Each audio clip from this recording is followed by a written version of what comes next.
नाज़रीन आदाब, आप देख रहे हैं टीवी का ख़ास प्रोग्राम ये गुलसिता हमारा।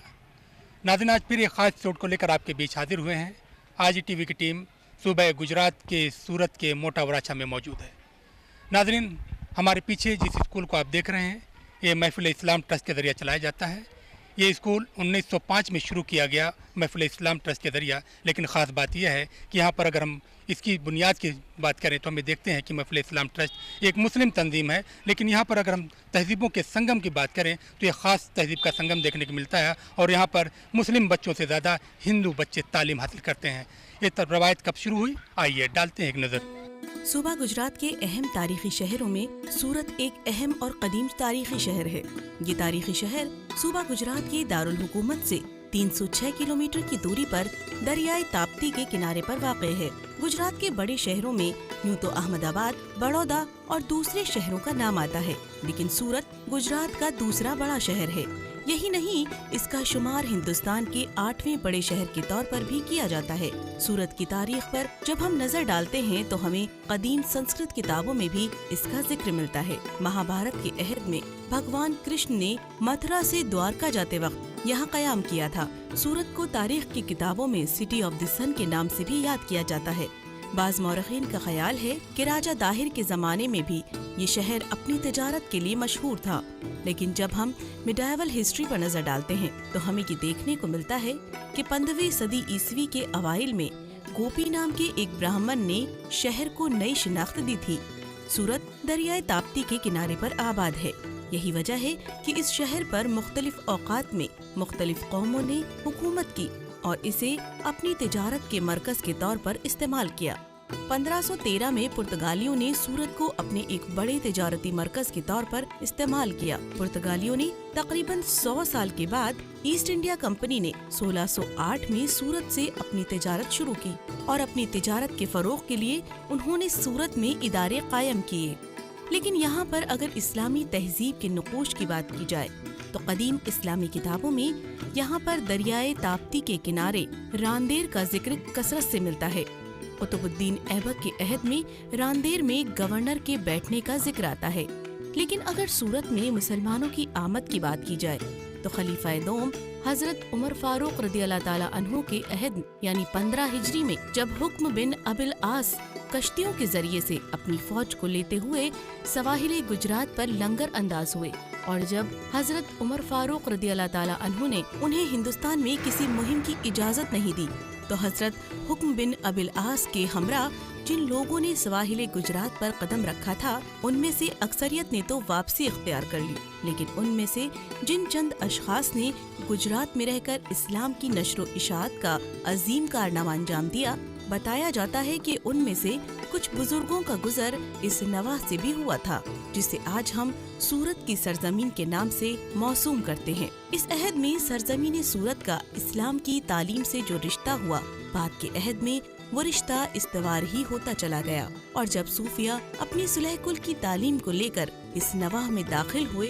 तो सूरत और उसके नवाह में उखूत और भाईचारे की हर जर्रे जर्रे में ऐसी शमा रोशन हुई कि सूरत कहवाराए अमन बन गया। इसे सूरत के नवाह में सदी कब्ल इस्माइल इब्राहिम बहैयात जो साउथ अफ्रीका में बाबा कौम महात्मा गांधी के दस्ते रास्त में शामिल रहे हैं, उन्होंने सूरत के मोटा वराछा में इंसानियत की बका के लिए महफिल इस्लाम ट्रस्ट के नाम से एक इदारे की बुनियाद डाली ताकि बिला लिहाज कौम व मिल्लत यहाँ के लोग खुद को जेवर तालीम से आरास्ता करके कौम व मुल्क की खिदमत कर सके। महफिल इस्लाम की बुनियाद रखी 1905 के अंदर। भैयात फैमिली के हमारे एक बुज़ुर्ग थे, उन्होंने एक ख्वाब देखा कि गांव के अंदर कुछ खिदमत करने वाली संस्था होनी चाहिए, यानी उसके बाद में ये संस्था अस्तित्व में आई और उसके अंदर ये काम शुरू हुआ 1905 के अंदर। महफिल इस्लाम का जो कॉन्स्टिट्यूशन बना है, रूल्स एंड रेगुलेशन, उसके अंदर महात्मा गांधी का भी गाइडेंस रहा है। यानी महात्मा गांधी भी उस टाइम पर साउथ अफ्रीका में थे तो साउथ अफ्रीका से उनसे ताल्लुक़ था, उन लोगों के साथ, यानी उन्होंने मदद की। मौजूदा में मोटा वराछा सूरत म्युनिसिपल कॉरपोरेशन का एक हिस्सा हो चुका है, लेकिन जिस वक्त मोटा वराछा में इस्माइल इब्राहिम ने यहाँ के लोगों को ख्वांदा बनाने के लिए महफिल इस्लाम ट्रस्ट की इब्तिदा की थी, इस अहद में मोटा वराछा न सिर्फ पसमानदगी का शिकार था बल्कि यहाँ पर बुनियादी सहूलियात का भी फकदान था। इस्माइल इब्राहिम, जिनका वतन गुजरात था और अपने कारोबार के सिलसिले में साउथ अफ्रीका में मुकीम थे, साउथ अफ्रीका में ही इस्माइल इब्राहिम की बाबाए कौम महात्मा गांधी से मुलाकात हुई और फिर ये मुलाकात न सिर्फ दोस्ती में बदली बल्कि इतनी कुर्बत हो गई कि हिंदुस्तान की आज़ादी और गांधी के नजरियात को फरोग देने के लिए एक इशाराए अंगुश्त पर सब कुछ करने को तैयार रहने लगे। साउथ अफ्रीका में इस्माइल इब्राहिम ने अपने वतन में इल्म की शमा रोशन करने का अहद किया और फिर गांधी जी के मशवरे के बाद इस्माइल इब्राहिम और उनके रफ़का ने 1905 में सूरत के मोटा वराछा में महफिल इस्लाम ट्रस्ट की बुनियाद रखी, जिसके तहत इब्तिदा में एक मदरसा और मस्जिद का क़याम अमल में आया ताकि यहाँ के तलबा को दीनी और दुनियावी तालीम दी जा सके। मकसद ये है कि भाई हमको अपनी कम्युनिटी का भी और हमारे समाज की कमी ये है और पूरे गांव वालों का, और ख़ास करके जो गरीब जो पिछड़े हुए वर्ग है उसको हमको एजुकेशन देना है और उसको तालीम देना है। और हमारी संस्था का एक ख़ास विशेषता है कि उसमें सारे मज़ाहिब के और सारे कौमों के लोग यहाँ से फ़ायदा हासिल कर रहे हैं। और आपने सारी स्कूल को देखा हुआ होगा कि इसके अंदर ज़्यादातर मुस्लिम बच्चे भी है और बिन मुस्लिम भी है, और सारे यहाँ से तो कोई जात का भेदभाव नहीं है और यहाँ ये तालीम हासिल कर रहे हैं। लेते एक छोटा सा ब्रेक, मिलते हैं ब्रेक के बाद।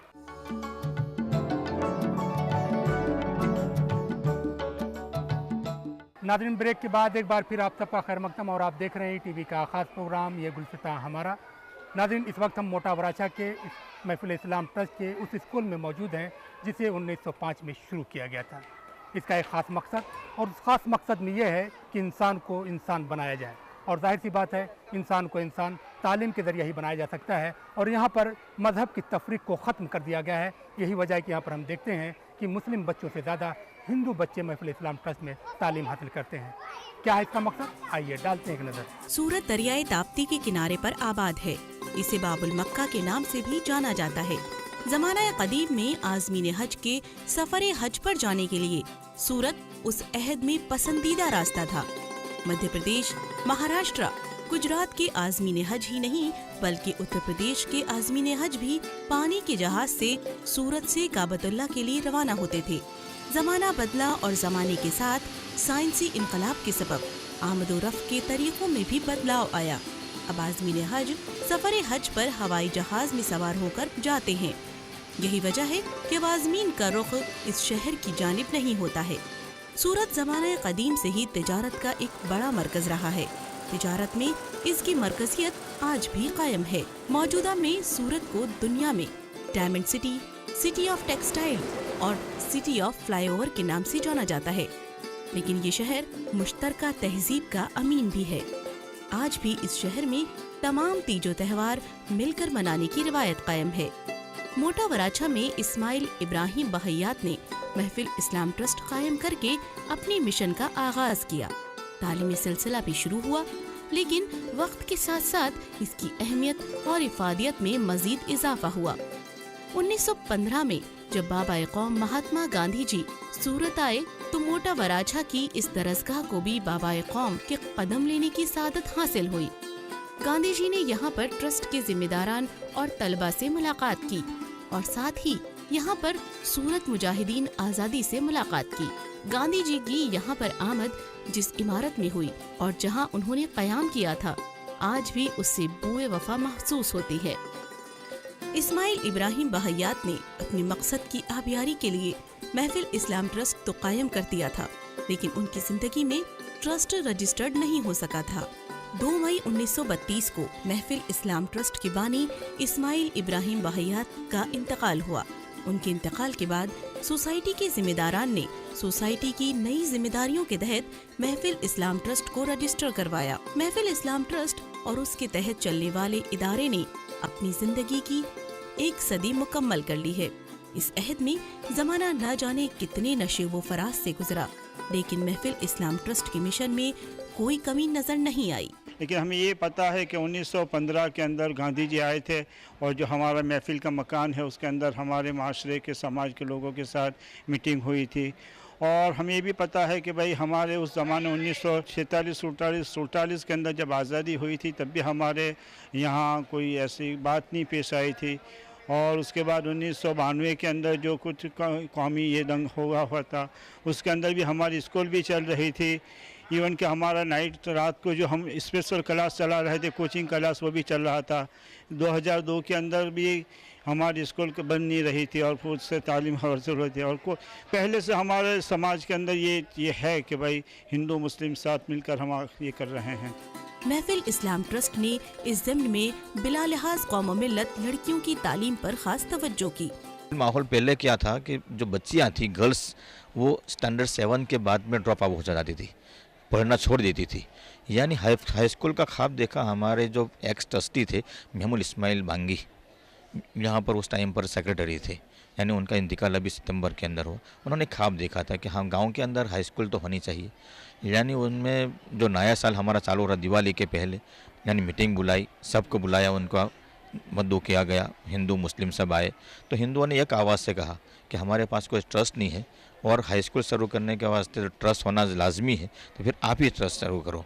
तो हमने बताया कि हमारा जो ट्रस्ट बनेगा वो माइनॉरिटी के हिसाब से बनेगा, यानी माइनॉरिटी के हिसाब से हम लोग, आप लोग ट्रस्ट के अंदर नहीं आ सकोगे। हमारा जो बंधारण है, कॉन्स्टिट्यूशन है, आइन है, वो कह रहा है तो कि हमें उसकी कोई ज़रूरत नहीं है, हम आपका ताउन करेंगे मगर आप चालू करो। तो इससे ऊपर से सबक लेके 1985 के अंदर हमने हाई स्कूल शुरू किया। यानी हमारा खुद का प्राइमरी स्कूल तो 1905 से चल रहा था मगर उसमें तादाद बहुत कम थी। यानी उस वक्त में 150 के करीब बच्चे पढ़ रहे थे 1 से 7 क्लास के अंदर। हमने जो 8वीं क्लास 1985 में शुरू की, उस टाइम में 8वीं क्लास के अंदर सिर्फ 87 बच्चे थे, 87। यानी ये तो अकेले ही चले थे जानिबे मंजिल, मगर लोग जुड़ते गए, कारवा बनता गया। यानी प्राइमरी के अंदर एक डिवीज़न था, उसके बाद में हाई स्कूल शुरू होने के बाद में 2 डिवीज़न हो गए, हाई स्कूल के अंदर भी 2 डिवीज़न है। यानी अल्लाह के फजल से आज 1270 स्टूडेंट्स यहाँ पढ़ रहे हैं। उसके अंदर से मुस्लिम सिर्फ 438 हैं, बाकी सब हिंदू बच्चे पढ़ रहे हैं। ये एक अक़लियती इदारा ज़रूर है, लेकिन इसके असातिज़ा और तलबा में गैर मुस्लिम तलबा और असातिज़ा की तादाद 80% के करीब है। मोटा वराछा में यहाँ के मुस्लिम तबके ने इस्लाम की इस स्पिरिट पर काम किया है कि जहाँ पर इंसान इंसान के बीच तफरीक खत्म हो जाती है और सभी लोगों को यकसा हुकूक मुहैया किए जाते हैं। यानी हिंदुओं की आबादी ज़्यादा होने के बावजूद हिंदुओं का कोई रजिस्टर्ड चैरिटेबल ट्रस्ट था नहीं। यानी सब तितर बितर हुए थे, बिखरी हुई कौम थी। यानी कोई सेवा का, खिदमत का काम, खिदमत के फील्ड के अंदर किसी ने ये चहलकदमी की नहीं थी। तो फिर महफिल इस्लाम ने ये किया। यानी 1955 से वाटर वर्क्स चला रही है, यानी पूरे गांव को पीने का पानी हम लोग प्रोवाइड कर रहे हैं। आज तक भी 2006 से हमारा मर्ज हुआ म्यूनसिपल कॉरपोरेशन के अंदर, उसके बाद भी आज भी हमारे पूरे गांव तल के अंदर हमारी संस्था महफिल इस्लाम जो ड्रिंकिंग वाटर प्रोवाइड कर रही है। यानी उसके अंदर अभी 500 कनेक्शन है, 500 के अंदर 300 हिंदुओं के कनेक्शन है, 200 मुस्लिमों के कनेक्शन है, यानी अक्सरियत उनकी है। 1998 में हमने ये डिस्पेंसरी, चैरिटेबल डिस्पेंसरी चालू की और रोज़ाना अभी वहाँ भी उनसे 100 पेशेंट रोज़ाना एवरेज के अंदर शामिल हो रहे हैं, उसके हिस्सा ले रहे हैं। और फिर 2002-03 में हमने हायर सेकेंडरी चालू की और जो केजी है वो चालू की और 108 साल से हमारा इदारा 10 साल से बराबर चल रहा है। खेल महाकुंभ के अंदर भी बच्चे जाते हैं, डिस्ट्रिक्ट लेवल पर, तालुका लेवल पर भी बच्चे हमारे कबड्डी के हैं, खो खो, कबड्डी, लंगड़ी के अंदर पार्टिसिपेट करते हैं। उसके अलावा इंटर क्लास स्पोर्ट्स कंपटीशन भी रखते हैं, उसके अंदर बढ़ चढ़ के बच्चे हिस्से लेते हैं। दूसरी क्या है कि जो त्यौहार आते रहते हैं, अलग अलग मज़हबों के त्यौहार, यानी उनको मद्देनज़र रखते हुए यानी कंपटीशन रखते हैं हम लोग। यानी मिसाल के तौर पर अल्लूणा कहते हैं, बच्चियों का त्यौहार है। अल्लूणा के टाइम पर केस गुम्फन कंपटीशन है, मेहंदी कंपटीशन है, ड्रेस कंपटीशन है, ये बच्चों के वास्ते रखते हैं। यानी बच्चे उनके अंदर पार्टिसिपेट करते हैं और बच्चे को जो उसके अंदर रैंकर्स होते हैं उनको हम मोटिवेट करने वास्ते हम लोग इनाम देते हैं। 1992 के दौरान में हमारा ये स्कूल एक दिन भी बन नहीं रहा है। यानी पूरे सूरत के अंदर, पूरे सूबे में, पूरे हिंदुस्तान के अंदर सब तालीमी इदारे बंद थे, मगर हमारा इदारा ये दिन को तो बंद नहीं रहा, मगर रात को हम लोग नाइट क्लास चला रहे हैं। यानी गरीब पिछड़ों बच्चों के वास्ते, जहाँ पर जिनके घरों के अंदर पढ़ने की फैसिलिटी नहीं है, वो बच्चे यहाँ पर आके रात 10:30 बजे तक पढ़ने बैठते हैं बोर्ड के वास्ते, बोर्ड एग्ज़ाम में जो अपीयर होने जा रहे हैं। यानी वो 10:30 बजे क्लास जो चलते हैं नाइट क्लास में भी एक भी दिन अभी बन नहीं रहा। यानी हिंदू लोग मुसलमानों की हिफाजत के वास्ते गश्त लगा रहे थे, यानी मुसलमान आराम से बैठे थे, और जो हिंदू लीडर्स गांव के अंदर गश्त लगा के यानी दंगेबाजों को आने को रोका था। 1992 में भी ऐसा ही हुआ और 2002 में भी ऐसा ही हुआ। लेते छोटा सा ब्रेक, मिलते हैं ब्रेक के बाद।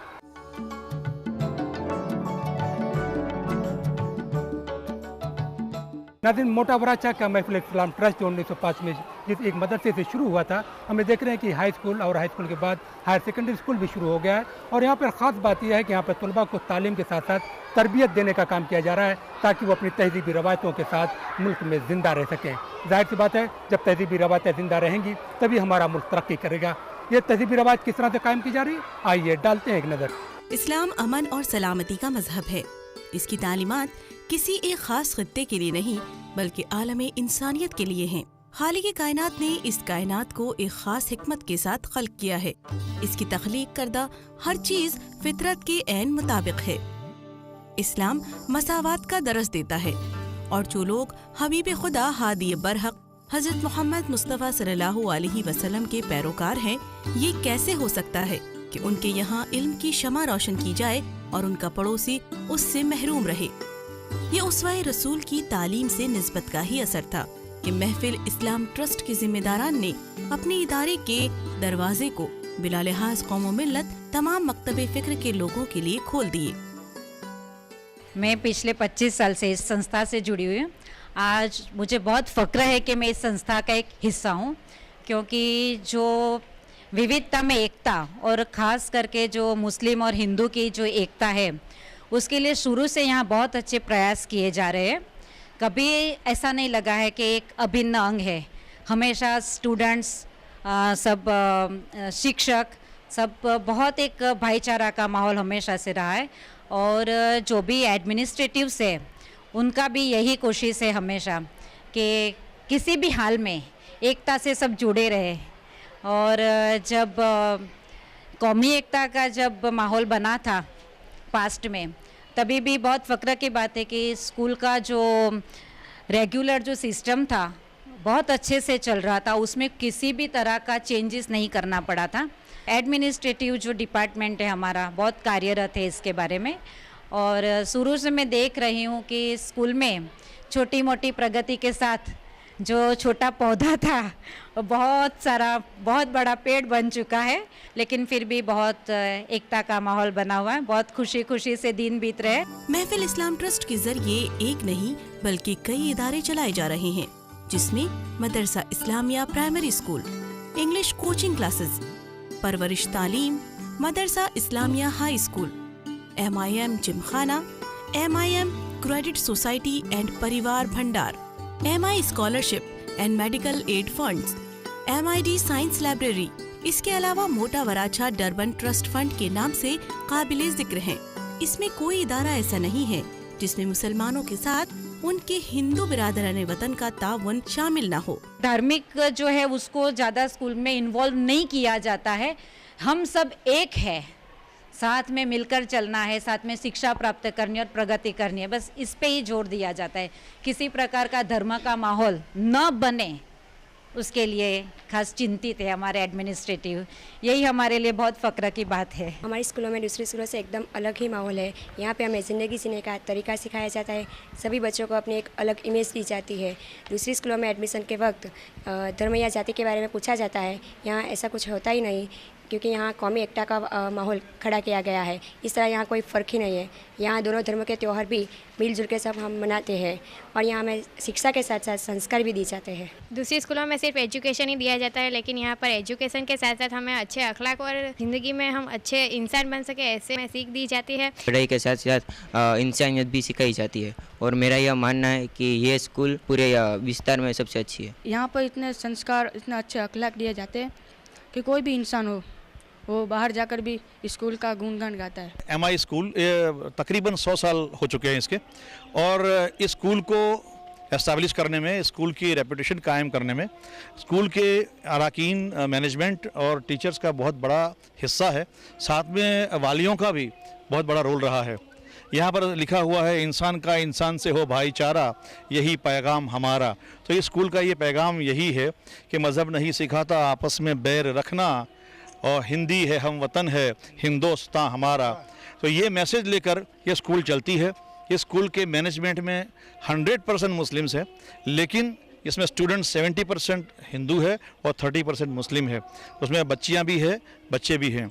तो ये स्कूल एक उम्दा मिसाल है कौमी यकजहती की, भाईचारगी की, कि एक इस स्कूल की कोशिश यही है कि आओ मिलकर हम बनाए अपना वतन, ये अपना वतन सारे मिलकर और सजाए अपना चमन, ये अपना चमन। और मैं सबसे पहले तो ETV उर्दू का शुक्रिया अदा करता हूँ कि आज उन्होंने जो पहल की है एक सच्चाई बताने की, और हमेशा सच्चाई बताते रहे हैं। मैं बहुत बहुत शुक्रिया अदा करता हूँ और मुबारकबाद पेश करता हूँ। और इस मुबारकबाद के मुस्तहिक डॉक्टर मेहताब आलम साहब भी हैं कि जो आज हमारे सूबे गुजरात में आए हैं, और आज एक ऐसे गांव में आए हैं जहां मतलब में एक ऐसी स्कूल है, ऐसा इदारा है जहां 80% बच्चे, गैर मुस्लिम बच्चे जो हैं वो तालीम ले रहे हैं। और ये हमारे लिए बेहद खुशी की बात है। और ये उन लोगों के लिए एक बात है जो लोग ये बात को आवाम तक पहुंचाते हैं कि जहां मुस्लिम इदारों में सही तालीम नहीं मिलती, दहशतगर्दी की तालीम मिलती है, ये उनके लिए एक सबक है। और यहाँ आकर देखे वो कि किस तरह का माहौल है और किस तरह की तालीम दी जाती है। मैं इतना ही कहना चाहता हूँ कि जो ETV के ज़रिए सच्चाई दिखाई जाती है वो लोग देखें और उसे अमल करें, और आकर गुजरात में देखें कि सिखाता है ये हिंदुस्तान, हर एक मज़हब का हो सम्मान, रखो बस इतना ही तुम ध्यान, किसी का दिल ना टूटे। इंसानियत की सरबुलंदी का ही इश्क था जिसे बाबा कौम महात्मा गांधी के दोस्त इस्माइल इब्राहिम बहैयात ने तालीमी मिशन के तौर पर एक दहाई कब्ल मोटा वराछा से शुरू किया था। और ये उनके जज्बे की सच्चाई का ही फैजान है कि एक सदी गुजरने के बाद भी जमाने की तेज और तुंद हवाओं में उनकी मकासद की मानवियत बढ़ती जा रही है। हिंदुस्तान में ही नहीं बल्कि दुनिया को इसी दरस की जरूरत है जहाँ पर लोग मजहब की बालादस्ती से ऊपर उठकर इंसानियत की सरबुलंदी के लिए काम करें और दुनिया गहवाराए अमन बन सके। दोस्तों, ETV का खास प्रोग्राम ये गुलसिता हमारा यहीं पर खत्म होता है। हमारा ये प्रोग्राम आपको कैसा लगा, आप अपनी राय हमें इस पते पर लिख भेजिए। हमारा पता है ये गुलसिता हमारा, ETV Urdu, Ramoji film city, Hyderabad 501512, और हमारा ईमेल ID responseurdu@etv.co.in। दोस्तों, हमें उम्मीद है कि आपने हमारा पता नोट कर लिया होगा। अगले हफ्ते फिर एक खास एपिसोड साथ आपकी खिदमत में हाजिर होंगे। तब तक के लिए टीम के साथ मेहताब आलम को दीजिए इजाजत। खुदा हाफिज। मज़हब नहीं सिखाता आपस में बैर रखना, आपस में बैर रखना, हिंदी है हम वतन है हिंदुस्तान।